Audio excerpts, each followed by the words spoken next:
కూర్చోగాడన్నట road మీద కాలు రెక్కల్లో నడక తింటాడు. మా వికలాంగులు నడుకోని చూసా నేను అడుగుతానా చెప్పు మరి. 4,000 పెన్షన్ వస్తే 4,000 ఎవరిచ్చిండ? ఏ ప్రభుత్వం ఇచ్చింది 4,000 పెన్షన్? ఏ ప్రభుత్వం? కేసీఆర్ ఓడిపోతాడా అని తెలిసి 4,000 పెన్షన్ ఇచ్చిన వ్యక్తి కేసీఆర్. నేను రేవంత్ రెడ్డి కోసం పెట్రోల్ పోసుకున్న మనిషిని. మేము అవపడతలేమా? ఒంటి మీద పెట్రోల్ పోసుకుని అగ్గిపూల పట్టుకొని కూకున్న మనిషిని మేము అవపడతలేమా?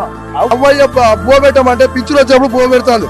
అది ఆలోచించిన కేసీఆర్ 4,000 పెన్షన్ ఇచ్చిండు. మరి నీకెందుకు వస్తలేదు ఆలోచన? ఇప్పుడు పొంగిలేడనే కూడా అడుగుతున్నా నేను. పొంగిలేడనే కూడా అడుగుతున్నా మీ ప్రెస్ ద్వారా. వికలాంగులకు ఎంతమందికి ఇల్లు ఇచ్చినావు పొంగిలేడనే? నువ్వు ఒకటి చెప్పు నాకు. వికలాంగులకు ఎంతమందికి ఇల్లు ఇచ్చినావు? దగ్గర ఇప్పుడు అప్పు ఎంత? ఎన్ని లక్షల ఎన్ని కోట్ల అప్పు చేసినావు? 3,47,000 కోట్లు ఏడ పని చేసినావు? ఇప్పుడే చూస్తే అన్ని కేసీఆర్ చేసిన పనులే ఉన్నాయి కదా. కేసీఆర్ చేసిన పనులు కూడా ఉన్నాయి కదా. నాకు సిగ్గు అనిపిస్తుంది నేను కాంగ్రెస్ అని చెప్పుకుంటాను. ఇవాళ చెప్తున్నా కదా, మీ సభాపూర్వకంగా చెప్తున్నా, రేవంత్ రెడ్డి మొత్తం మారిండు. గత ముఖ్యమంత్రి ఓడిపోతున్నా తెలిసినా కూడా నాకు 4,000 పెన్షన్ ఇచ్చిండే. అది సీఎం కేసీఆర్. ఇప్పుడు అంటున్నా, ఇప్పుడు సీఎం రేవంత్ రెడ్డి అని అనని. ఇప్పుడు సీఎం మా వికలాంగులు సీఎం కేసీఆర్ గారు మాత్రమే. ఓడిపోయినా కూడా ఆయనే మా సీఎం. నీ కాంగ్రెసే.